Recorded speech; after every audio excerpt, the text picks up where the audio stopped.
Want to patent your invention? The chance is near. You've given it heart. Now get it in gear.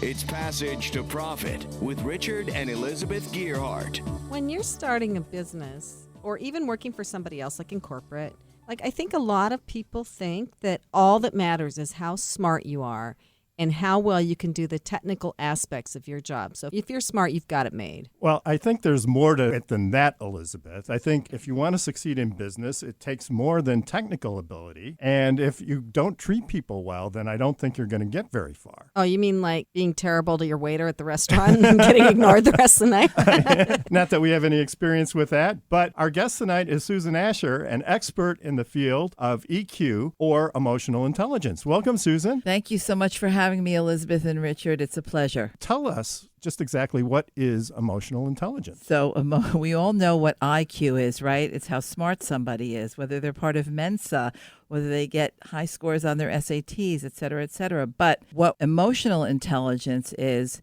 knowing how to treat people. It's knowing how to contain your emotions in the heat of passion when you're upset about something. It's knowing how to really turn lemons into lemonade and make people feel good about what they do. It's about leadership, and it's really the number one indicator of success for entrepreneurs. One other little factoid is that research carried out by the Carnegie Institute of Technology shows that 85% of your financial success is due to skills in human engineering, your personality, the ability to communicate, negotiate, and lead. Shockingly, only 15% is due to your technical skill. Oh, my gosh. No wonder. We're in trouble, aren't we? We're in trouble. So why do you think that is? I think it's because, well, especially in the world today where we're all tethered to our technology, the ability to communicate with someone, I always quote Maya Angelou, the famous philosopher. It's not what you tell me, how great your product is and what it does, but it's how you make me feel when you're making that presentation. And what need does it satisfy, well, right? And need, that's an emotional term. That's an emotional term. So definitely, that's a gimme. It's like you're an attorney, Elizabeth, you're a chief marketing officer. You have to be skilled at what you do. That's a gimme. However, if you are not nice to people, there are many other people doing what you, Elizabeth, and I are doing, individually. So they can go to any other executive coach if I don't treat them well. They can go to any other intellectual property attorney if they don't like you. So likability is a huge factor when it comes to EQ. I think so. And I think a lot of people view attorneys as arrogant in general. And we really try hard not to come across that way. I'm not an attorney, but Richard tries really hard just to be one-on-one with people like they're just the same as he is and not like he's a lot smarter. I'll tell you what I think the secret to that is it's really having a respect for everyone that comes to see you as a client. And no matter whether they're a Fortune 500 company or a beginning entrepreneur just starting out, unsure of themselves, unsure of their idea, everyone deserves to be listened to and heard and encouraged. And I think that's one of the key parts about gaining trust with your clients is really being a good listener and understanding what they need. Absolutely. And again, I use the word likability. I do a lot of coaching and professional services, and accountants and lawyers in particular will think, well, I'm so good technically at what I do that, anybody's going to want to hire my firm because I'm a partner there and I'm just great at what I do.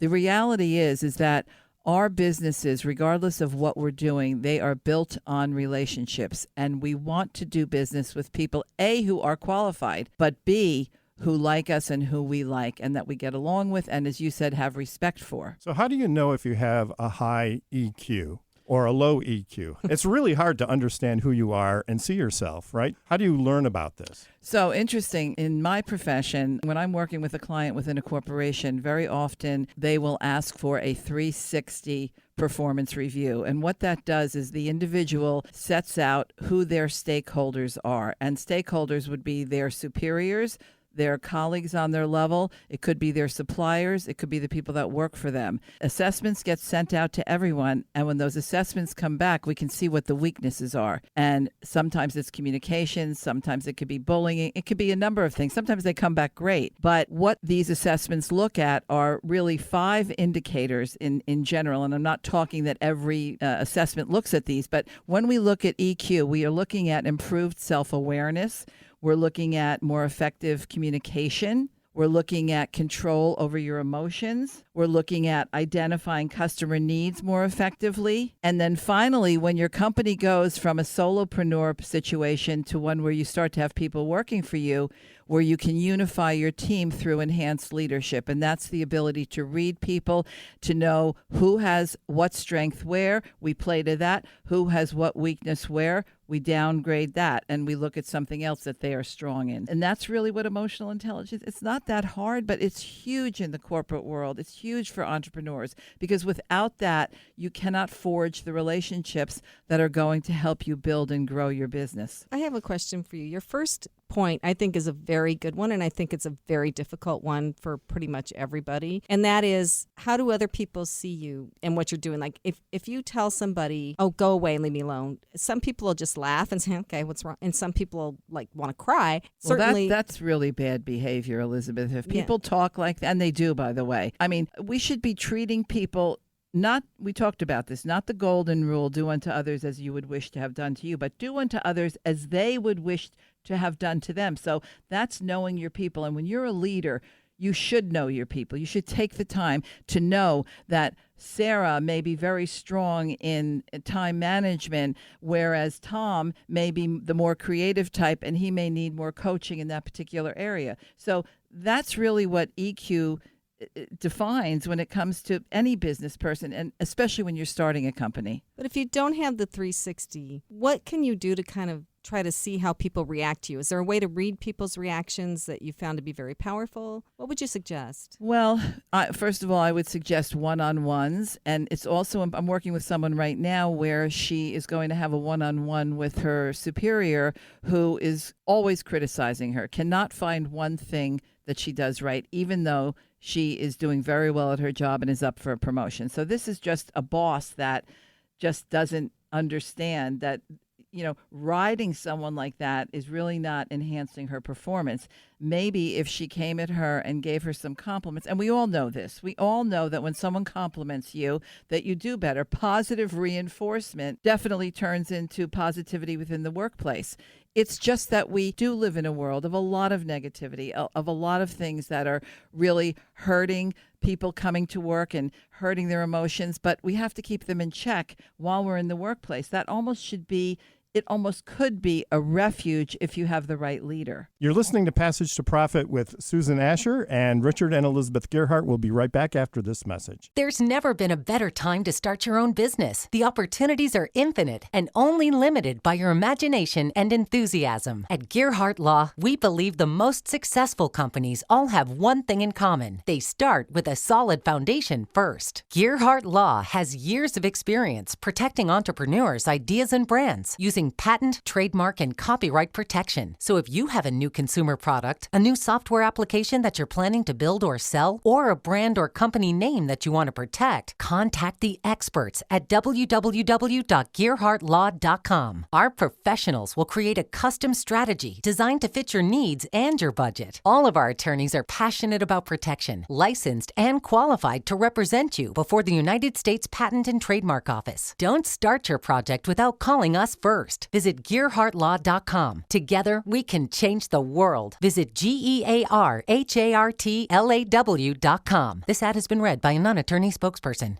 Now back to Passage to Profit. Once again, Richard and Elizabeth Gearhart. And our special guest this evening, Susan Ascher. We asked the pitchers that are here in the studio what they wanted feedback on from Susan. And they talked about the leadership and what you do with the culture. What do you do with employees that don't really fit? When someone doesn't fit, it's like buying a stock and seeing it go down and hanging on and thinking it's going to come back. We have to have that intuition. That's another part of EQ, is the ability to be intuitive. Does it work 100% of the time? Of course not, but it works a lot to be intuitive. But one of the things that I think plays into this is that we have to have the control over our emotions, and we have to understand that if we have to let someone go because they don't fit into the culture or they're not doing their job or for whatever reason they don't fit into the company, we have to be able to present that. I had to fire many people when I owned my contract staffing business. Some of them got fired for they didn't perform, some because the assignment was over. But the presentation, my mom used to say, it's the tone that makes the music. The word "oh," you can say, "oh, oh, oh." Oh, so and it's the same thing when you're presenting. And the look on your face too. So right? all of that's now we're talking into body. I mean, this is all components of what level of emotional quotient you really have. So we have to have control over our emotions, and we have to know that sometimes when you have to let someone go, you do it in such a way that when they walk out of the office, they actually thank you because you know that they weren't happy there for whatever reason. Maybe it wasn't you, maybe it wasn't the company, but they just weren't happy. So it's being able to recognize that, take swift action, and be able to do it in such a way that the person leaves feeling that you've done it the correct way, because guess what? We want to do that because when they leave, they're going to tell other people. It's like Macy's taking back something that you bought at Bloomingdale's because they know if they do, you're going to go and tell everybody how great Macy's is. So right. And another point that Carolyn brought up was that you have to be the example. You can't ask them to work till 10 o'clock at night if you go out to dinner, like you leave and go out to dinner. Exactly. You got to be there working right alongside them. And I kind of laughed because we had an employee who I would always make a big deal out of, we did this. We were here working all Saturday. We came to the law firm on Sunday, da-da-da. And he finally left and he said, I just can't work the hours you guys do. Right. And we don't ask our employees to work on weekends. That was the funny thing. Like they only have to work during the week, but even he couldn't work that hard during the week. Well, then he wasn't a match. A question came up earlier, I think Richard said something about how do we know or how do we improve our emotional intelligence. There are 3 ways that I think work. And one is that we read to lead. If you can find a book, or there are many out there, of other people who are great leaders in the world. And I always say to people when I'm asking them to read something, because we're all so busy, you don't have to read the 600-page book, but you can look through chapters that make sense to you that you can get some help from. But reading materials from top performers in other industries and other companies is very, very helpful. You can see what they did when they came to a quagmire. So you have written 2 very good books. What are the titles of your books? Dude, seriously, it's not all about you. And when I wrote That's the title of the book. She wasn't saying that to Elizabeth. No. And actually, when I wrote that book... But she was looking at me. When I wrote that book and it was published in 2011, I mean, we really barely used the term EQ. It was hardly... But that book is the EQ book. The second one is, dude, seriously, get your ask. Yes, people, it's ASK. We are trying to be adult-like here. Get your ask in gear. So what does that refer to? That refers to the leadership aspect of who we are as people. What do we have to ask ourselves to lead in the new millennium? Because it's a very different leadership. Millennials, technology, distractions, you name it. But going back to how we improve it. So we read to lead. We listen and practice empathy. Somebody told me the other day, I know, but I hate it when I have to write an email. I just want to write, hi, Richard, did you get that information for me? But the way you should write it is, good morning, Richard. How was your weekend? Or hope your week is doing well. I know it takes an extra 1 second. That's an example of EQ. So practice that empathy. Treat who you're talking to, customer, client, supplier, or employee. They all get treated the same. And finally, and this is not a pitch, but I know how helpful it is, find yourself a coach or a mentor. The problem with mentors is we don't generally pay them, so, you get what you pay for. But find yourself someone who can look at you and assess you objectively and tell you and show you what you need to be working on. Sounds like great advice. What is your favorite story, Susan, of somebody who started with a low EQ and gradually through work or circumstance became a high EQ person? Yes, I did have a client like that, and he actually was from Russia. He came to this country and went to Villanova.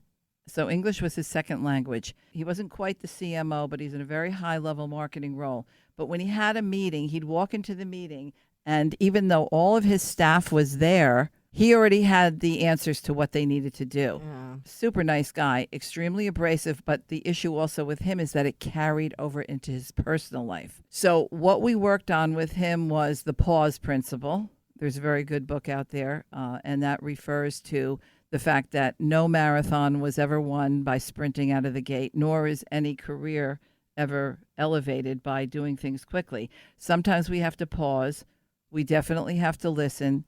We have to bite our tongue, and we have to give other people a chance to have the floor. Then and only then can we comment and make the final decision, because as leaders, we do have to make the final decision. Sometimes they're unpopular. It's just the nature of being a leader. Not all the time, but sometimes. We may have to get a new piece of technology. Oh, well, we have a new piece. We don't want to use it. But the thing with this gentleman was that he had the best intentions, but he just needed to get out of his own way. He needed to listen. He needed to empathize, and he needed to really be more constructive in the criticism that he gave his people. Was he able to learn that? And He was able to. He was able to. And there were times that he would catch himself, and that's what happens. It takes a lot, and it is something that he's going to have to work on for life. Well, there are a lot of things that people have to work on for life. That's true. That's true. But it's really, we have to be aware. We have to be aware. And dude, seriously, it's not all about you. That's really what you have to remind yourself. It's about the people around you. It's about the people that serve you and that you serve as a leader. I'd like to talk for a minute about resilience. I think one of the things that entrepreneurs learn is they have to be resilient. And I'm sure it spills over into any type of professional endeavor. There's good times, there's bad times. But when times are tough, I often think of emotional intelligence as having the wherewithal to kind of crawl out of those difficult times. So sometimes when you were out there doing your recruiting job, you were doing really well. You were getting a lot of interest, maybe making a lot of placements, but other times it was kind of slow, right? And so the thing is that I think, and I even to this day, and I'm sure you feel that way, we all do. Anybody who's running a business knows that it's not 150% every day of the year.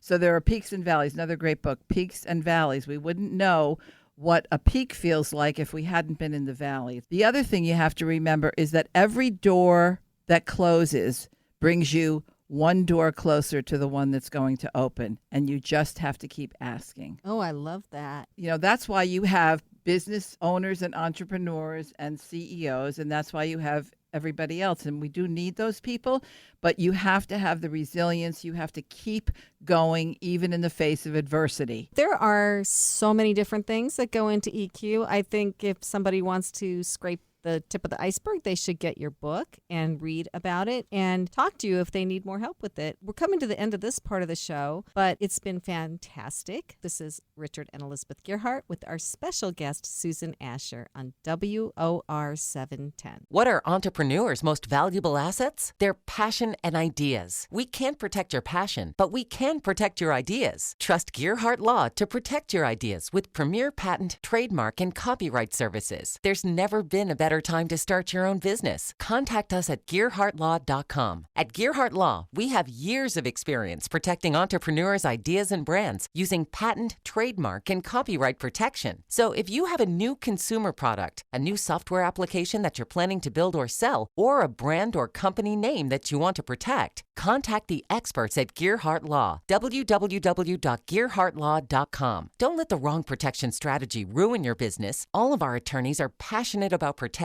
and are licensed and qualified to represent you before the United States Patent and Trademark Office. Don't start your project without calling us first. Contact Gearhart Law on the web at GearhartLaw.com. Together, we can change the world. This ad has been read by a non-attorney spokesperson.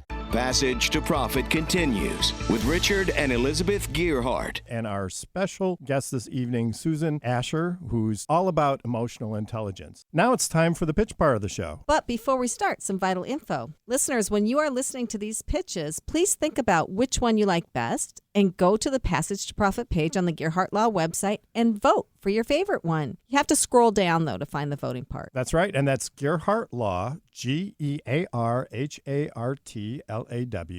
and everyone gets one vote. And the voting is open for 4 days until Thursday at 8 p.m. Don't forget to like us too on Facebook, Twitter, and Instagram. So get your friends to vote, put this out on your social media, and win the contest. And if you can't remember the name, just tell your friends to imagine walking down a passage with a big pot of gold at the end. Passage to profit. And may your passage be short and your profit be huge. Each contestant gets 2 minutes to pitch, followed by a discussion with our guests and us. The overall best vote getter gets a professionally produced video of their pitch, a $500 value. And it goes on our YouTube channel. So let's get started. I am so happy to welcome back one of the firm clients. She works with David Postolsky, Carolyn Barberite. She was here a year ago. Her show aired on August 12th, and she has made incredible progress since then, and she is going to tell us all about it. Welcome, Carolyn. Thank you so much for having me. My name is Carolyn Barberite, and I am the creator and president of Java Melts. Java Melts are individually wrapped flavored sweeteners for a coffee, tea, espresso, cappuccino. They're 5 grams of sugar, 20 calories, non-dairy, certified gluten-free, non-GMO. They're shelf-stable for over a year. We created the product. I was sitting down having a cup of coffee with my husband on Valentine's Day a few years back, and he had asked if I wanted him to go and get a specialty cup of coffee. It was cold, so I said absolutely not. And on the counter next to me, he had left individually wrapped candy hearts for me and my 3 daughters. And I made the immediate connection. I had that aha moment. I said, oh my gosh, I have the craziest idea. Wouldn't it be incredible if I could pick up this candy, open it up, which is now Java Melts, and drop it into my coffee or tea and give it a stir, and it would taste special and delicious. So I've gone to market. Obviously, I was here last year. We do have a website, javamelts.com. I since then launched on Amazon, and I will be returning on QVC at the end of September for my second airing. I'm very excited about it. Wow, how many are you selling now? We've moved over 1 million units of Java Melts since the start, and I have a co-packer that works, very well with us. And as we grow, he is on board for mass growth. So it's super exciting. Wow, that's fantastic. So congratulations on your success. It's Thank you. So fantastic to hear about everything that you're doing. So what are you mentioned that you have plans to scale. How are you going to go about doing that? Well, when I originally thought of Java Melts, I knew, at the very beginning that I was going to have a plan to scale, and that we wouldn't be able to go to market without aligning ourselves with the right co-packer that would have the knowledge and the ability to grow as we grew. And, I aligned myself. I brought people on to my team with a vast amount of knowledge in the coffee and tea industry and the co-packing and distribution. And, I'm very blessed and grateful that they've hung in there with us through the trials and tribulations, because in the beginning, you get an order, and it might be you get short little spurts of orders, and your mass growth doesn't come for quite some time. I've worked, with potential customers for maybe a year and a half, and then they'll circle back. Ironically, that happened to me yesterday. And you just never know when the big orders will come. So we've thankfully aligned ourselves with the right people who have the right equipment and the knowledge to grow as we grow. So it's really a good setup. Carolyn, we were talking about your patents. Yes. And can you tell everybody what you did? Yeah. Originally, when we first started Java Melts, I did a lot of market research and I put myself out there. And when I realized, I always knew that we had something really special, but when I realized the reaction that we were getting from the people in the industry, we decided to protect ourselves. Obviously, we came to you and we filed for utility patent in the United States. So within the year, almost a year to the date of that initial filing, you had circled back and reminded us that if there was ever a chance that we would be taking the product outside of the country in the global market, that it would be a good idea to file for the 18-month time period for the foreign ability to file in foreign countries. So I'm very grateful and happy to say that I have been contacted by people in South Africa, New Zealand, and Australia who have interest in Java Melts and having distribution in those countries prior to you coming to me. So it was pretty much an easy easy decision for us to go ahead and file the appropriate documentation so that we can eventually, down the road, file the utility patent in the countries that we think might be interested. Carolyn, I just want to ask you this business about scaling a product like this. Can Yes. you go through that a little bit for us? Sure. So initially, again, with Java Melts, it's not like I was going to make 100 and stop, okay? We knew we were eventually going to have to make thousands, hundreds of thousands, millions, and billions eventually down the road. So because of that, I reached out. They have these amazing entrepreneur mentors at like Cornell, Penn State, and Rutgers University. So I found out about them. And I went on their websites and I Googled the heck out of, how do I find somebody who can find me a co-packer? I need help. So I was resourceful. I asked a ton of questions. So I connected with these people who gave me a list. And on this list was the most amazing man. And I didn't know it at the time, but I really did strike gold because I connected with a gentleman. His name is Ricardo Cordero. And he is a very, very well-known, highly respected co-packing broker in the New York metro area. And I left him a detailed message. And it essentially basically said, my name's Carolyn Barberite. I found you on the Entrepreneurial Mentor website. I have a product and I cannot go to market with this product unless I'm able to scale it quickly because I'm not afraid that when I introduce it to the public that it won't catch. I'm actually afraid that when it catches, I won't be able to keep up with production. And I would really be appreciative of a quick phone call back. So, true story. He played my message back, and he was in the middle of moving locations from Dumbo, Brooklyn to the financial, like Wall Street area. And they were in amongst chaos at the time. And he listens to my message, and he says to his team, you have to listen to this lady. What the heck is going on? So he plays my message, and he said he was so intrigued by my willingness to put myself out there and my confidence, he had to know more. So, Carolyn, can you explain what co-packing is? Yeah, so essentially it's just a commercial kitchen and manufacturing facility to mass produce products. They manufacture my product, they package it, and currently they do pick and pack, and they will ship out to QVC or Amazon to the warehouses for me. And I have a javamelts.com as well, and we're kind of like a tag team, but it's all food safe certified SQF, and it has to be because we sell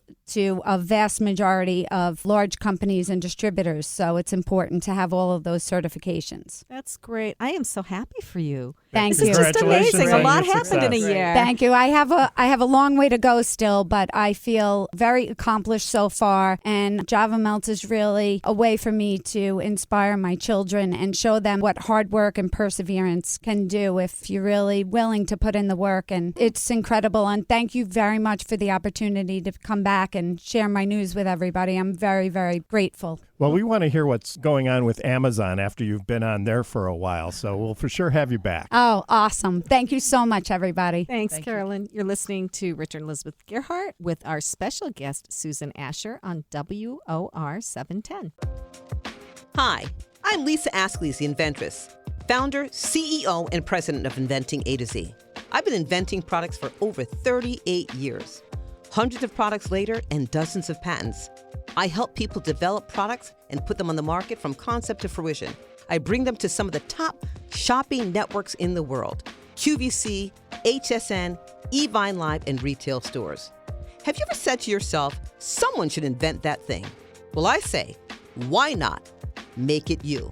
If you want to know how to develop a product from concept to fruition the right way, contact me, Lisa Askley's the inventress. Go to inventingatoz.com, inventingatoz.com. Email me, lisa@inventingatoz.com.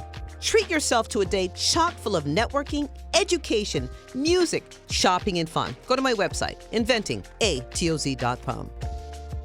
Now back to Passage to Profit. Once again, Richard and Elizabeth Gearhart. And if you have just tuned in, we're in the middle of our pitch portion. We're going on to our second pitch. But if you have not heard the first part of the show, the podcast comes out tomorrow. I highly encourage you to listen to this incredible advice from our specialist, Susan Ascher. But right now, we're going to have our pitch with Jaisal Trivedi with the Dury. Welcome, Jaisal. Hi, thank you so much for having me. You have 2 minutes.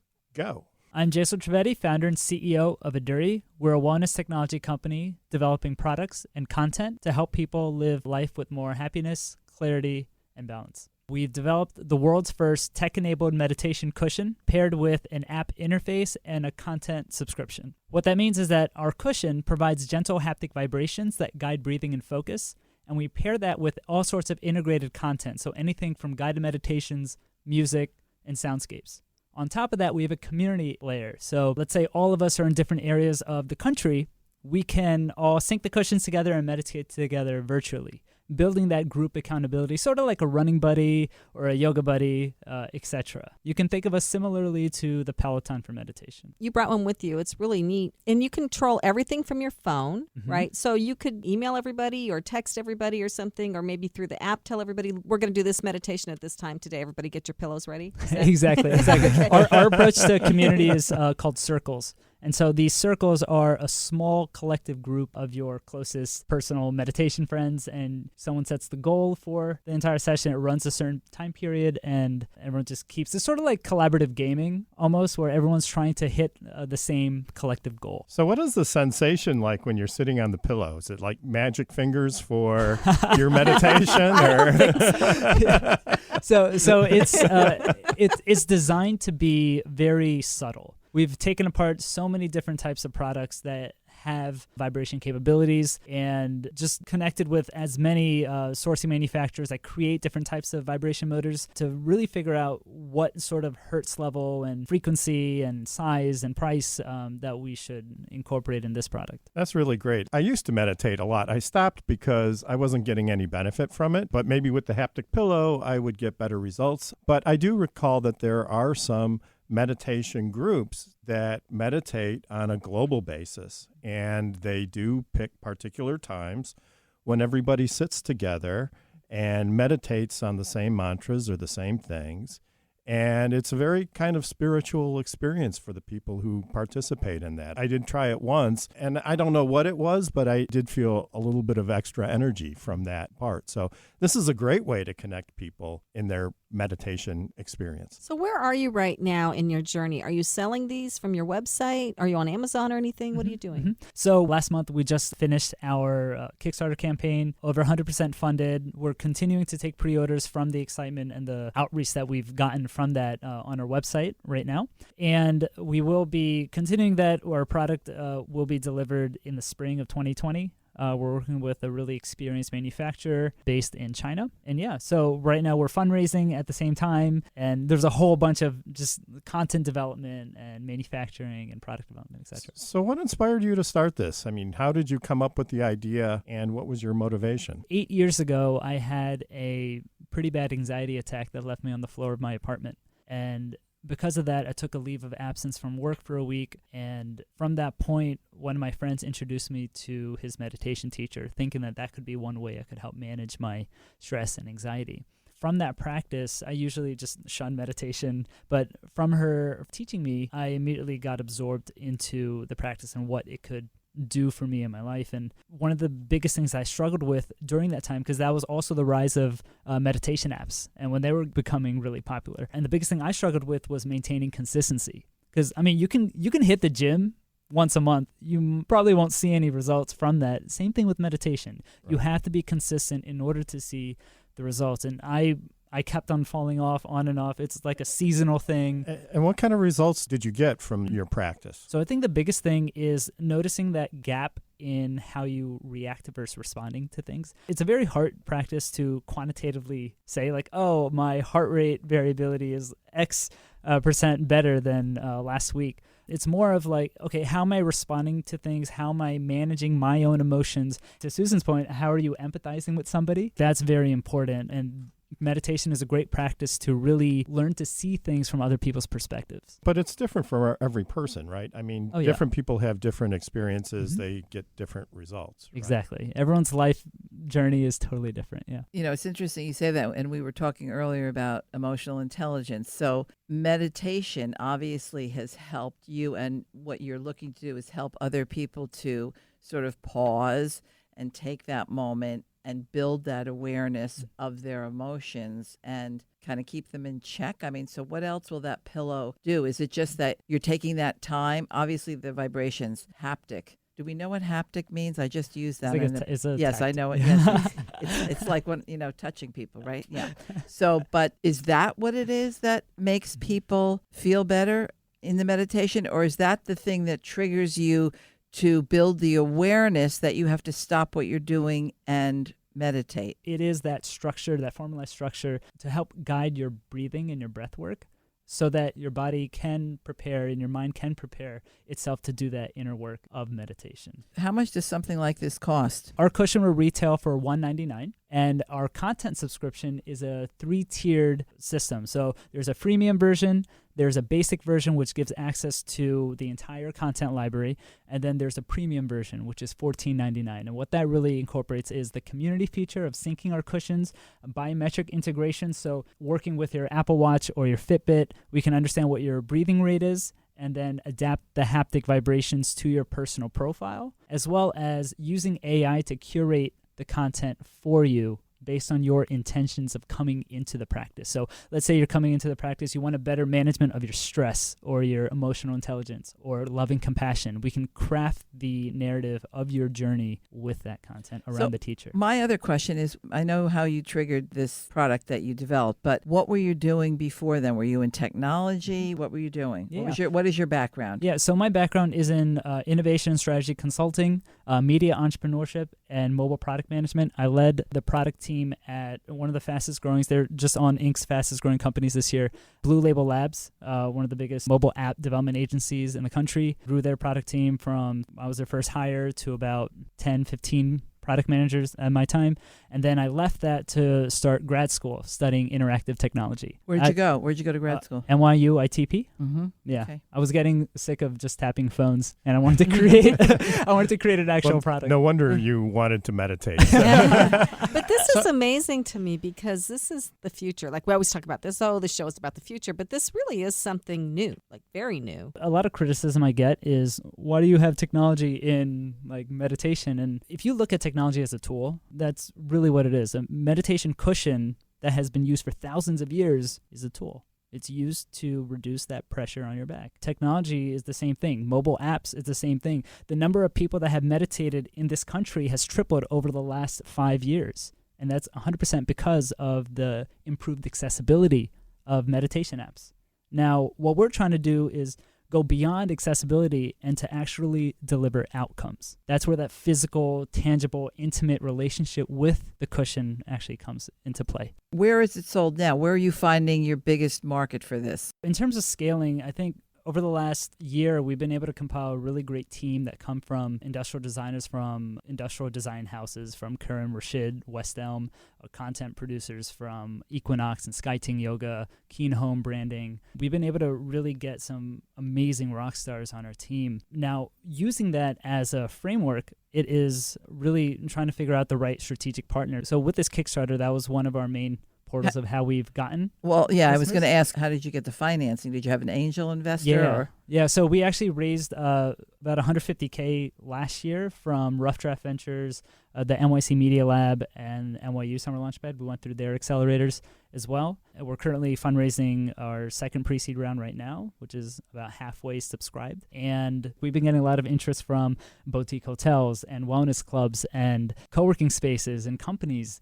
And so that is one avenue we've been getting interest from. Also working with insurance companies and being listed as a mental health product that could be helped to be subsidized by the employer. Interesting. As well. That's really interesting. And I think also, if I could just say, I think the fact that you outdid your goal on Kickstarter gives you a lot of credibility when you go looking for money or looking for customers for this, right? Exactly, yeah. So your website is Aduri.co. Leave the M off, it's .co.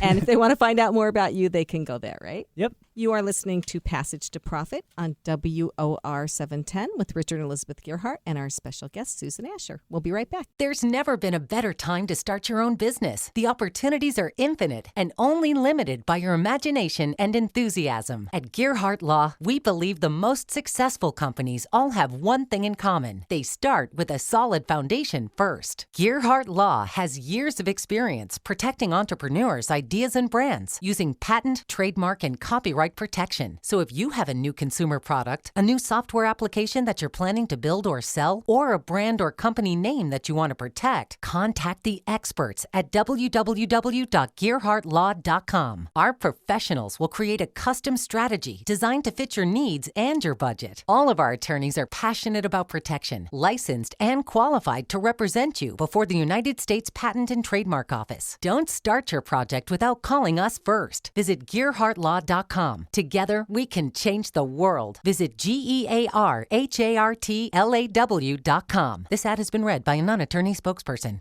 Passage to Profit continues with Richard and Elizabeth Gearhart. And our special guest this evening, Susan Ascher. And if you're just tuning in, make sure you go to the Gearhart Law website. At the Passage to Profit page, you can hear the previous part of the show on our podcast, which will be posted tomorrow. And we have all sorts of great stories about entrepreneurism, information that you don't want to miss if you're an entrepreneur. But now we're on to our third and final pitch. Charisse Torres, also a client from Gearhart Law. Charisse, you have 2 minutes for your pitch.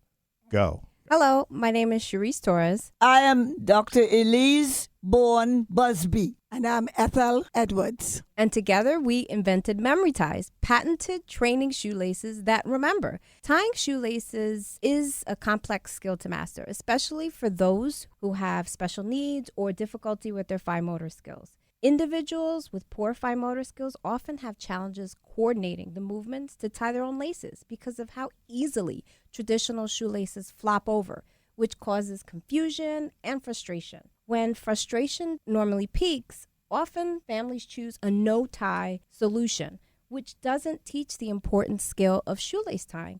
And shoelace tying transfers over to being able to fasten clothing, footwear, and other things that we interact daily.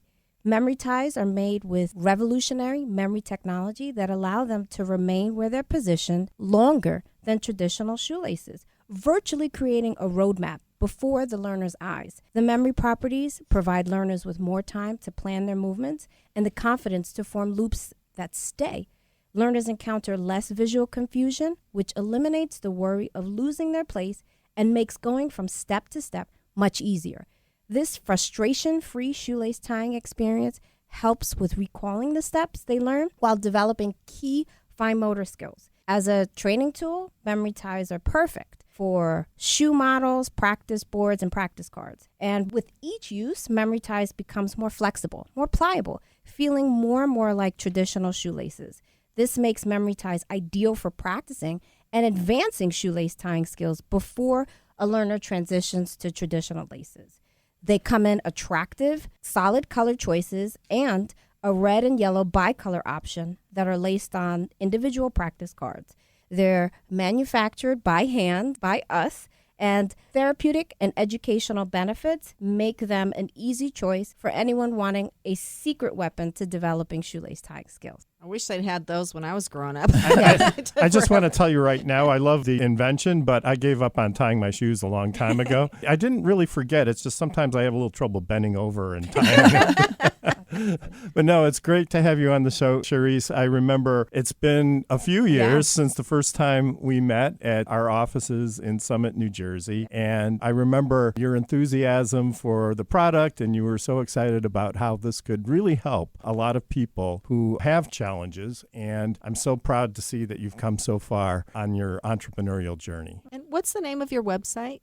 memorytieslace.com. So where did the idea first come from? Well, I'm an occupational therapist and I work with children with disabilities, children on the spectrum, autism spectrum disorder, that have motor disabilities. And one of the things for parents is that they would like their children to learn this skill so that they can participate in group sports and not be ostracized by having their parent tie their laces for them, so that they can have some normalcy and also fit in, which is a big part of, having children be included into particular sports groups or activities. The unique thing about your product is that the shoelaces actually can stand up straight pretty much by themselves, right? How did you accomplish that? Well, I came up with a formula of different adhesives, waxes, and fabrics, along with my aunt and mom. We all chimed in on what kinds of things would be useful, because wire was something we initially toyed with, but that's dangerous for children, and also it conducts electricity. Not a good You don't want idea. your kid to get zapped while they're practicing their shoelaces. So we had to think out of the box, and with my aunt's knowledge of fabrics and the way different materials move and work together, we created the composition, the inner composition, the core, that helps it have its rigidity and firmness. And why do you have different colors laces? Our bicolor option it's two-sided, has one yellow and one red, and this helps with children that confuse the laces. So they can take the red lace and the yellow and follow it visually, and it makes it easier for them to go from one step to the next. The other colors are children friendly, and they allow for different options based on desire, choice, preference. The big question I've had for all of you today is this ability to scale. You mentioned that you, your mom, your aunt, you actually make these laces yourselves? Correct. Okay, so what happens when you get your first big order on Amazon for 1 million laces? Well, First of all, she goes out and has a party. celebration, absolutely. So scaling is something that we're definitely working towards. We're trying to develop the partnerships and networking with individuals that'll help us go down the route where we can buy the specialty equipment so that we can mass produce it and have it meet orders as such. We talked also earlier about your digital media strategy. Do you have one, or are you planning on one? Where is that? Because I think with the kind of product that you have here, and millennials and Xers with the children that they have, the age groups that we're talking about, you have a huge market for this, but how are you going to get to that market? How are people going to know about this? I think really targeting social media is going to be our go-to goal. We got some advice when we were talking earlier that doing some Instagram, some more videos, going on Facebook and things like that, getting people involved and just showing how they're actually using the tool with their parents, with their children. How about YouTube? Yes, YouTube. Absolutely. That's Okay. a good one for sure. Just taking advantage of those different platforms. I mean, I think that has to be a big component right now of you getting the word out, because it's not enough just to go and tell the local kids' shoe store that you're doing this, or your occupation, which I think is extremely important. But I think from what you're saying here today, it's such a novel idea. There must be such a need for it, especially with everything that we know about autism and kids on the spectrum. And you got to get the word out there, and you got to get it out on social media. 100%. I agree completely. Do you have any examples or stories of children who've used your product and you've seen some sort of difference? Oh, absolutely. Not only with myself working as a therapist, but I've had different occupational therapists write into me and let me know that they've been working on this skill for, several months with children that have challenges with motor planning and memory. And when they used the bicolor memory ties, it cut down their learning time in half. So the child was able to actually go through the steps in that first 30-minute session and recall it the next time they came back. So I think it's a phenomenal product, and it's definitely going to impact the rate and the quality of how children learn shoelace tying. So do you, all three of you, want to keep making this yourselves, or would you want to license it to a shoe company? That's a good question. It's definitely something that we have to kind of discuss and think more about. But licensing would definitely be an option. It can definitely reach more people and more distributors and things like that for us. I think currently, because we're working so close, we just have to meet the right set of people to help us get to that next step. Yeah, they like to see proof of concept. So I think your idea of trying to slowly build the business and sell it, and maybe you could do a Kickstarter or something, and then maybe license it would work for you. Yeah, that sounds like a great idea. So do you make this product like in your kitchen? Is that where you where you boil the stuff and you throw the shoelaces in? Is that how it works? Yeah, well, we start in the kitchen because the formula has a heated component, and then we end in the living room where we're actually kind of creating the shoelace and creating the inner core and inserting it into the outer sheath. Well, that's a true entrepreneurial startup. You meet the definition right there. So have you sold some of these? Yes, we sell them at memorytizeslace.com. And we have a lot of different people buying from all over the country. And we're seeing a good response. But we definitely need to get the word out there more and share it with more and more people. I also might add, one of the things I'm thinking about is maybe there's a way that you can think about getting involved on a panel or as a speaking engagement, talking about your occupational therapy, and you'll excuse the pun, tying in. Oh, no, that was terrible. What does EQ say about that? No, but I think if you could you could pitch that in a very low-keyed way, somehow be on a panel.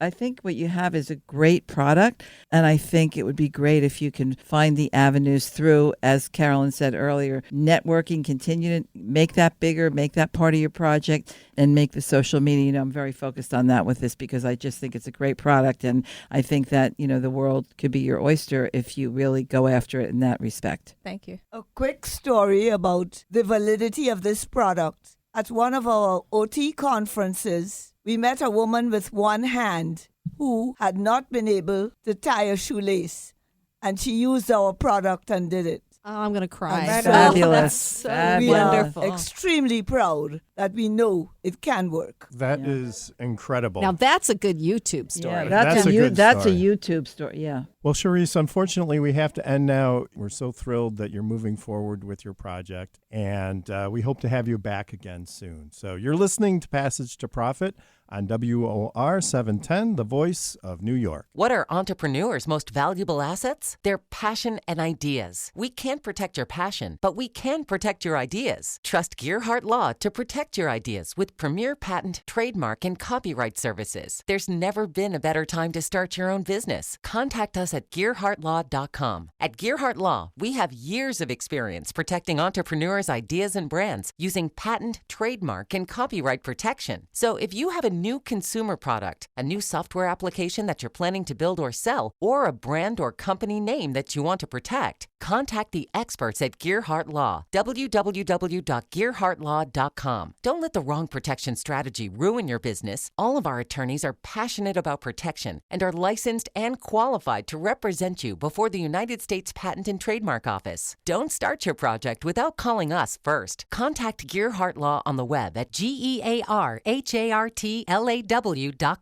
Together, we can change the world. This ad has been read by a non-attorney spokesperson. Now more with Richard and Elizabeth. Passage to Profit. I love the different types of projects we get, the different people. I feel like it's a real slice of America and smart America. And smart America, and America with good EQ too, right?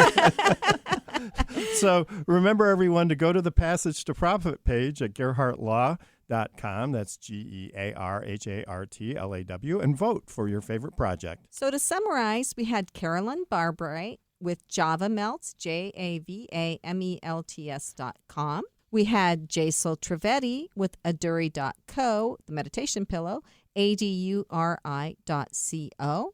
And we had Charisse Torres with the Memory Laces, and her website is www.memorytiesLace.com.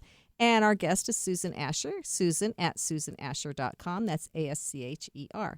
Now grab your cell phone or jump to your desktop computer and Google Passage to Profit and make your choice. Remember, you can only vote once, and you have until next Thursday at 8 p.m. to vote. The best overall vote getter for the show will receive a professionally produced video of their pitch, a $500 value. And before we sign off, I want to say thanks to everybody who came into the studio today. It's really always fun doing these recordings in here. Absolutely. And before we leave, though, I'd like to ask Susan Ascher, our guest, for her final parting words of EQ wisdom. Well, I would say, and I am very impressed by all of your guests, as well as both of you. There was a lot of clapping after every pitch. There was a lot of back patting and kudos given to one another, which is great because on some level you are competitors, but we all want to support ourselves, and that shows me that you have a high degree of emotional intelligence that you can take out into the marketplace with anyone that you meet. And I just feel very honored to have been in all of your presence today. And I want to thank you, Elizabeth and Richard, for having me. Well, thank you for coming. And I would like to thank a few more people. Our media maven, Kenya Gibson. Our wonderful producer, Noah Fleischman, who comes running in and keeps us on track when we're bad.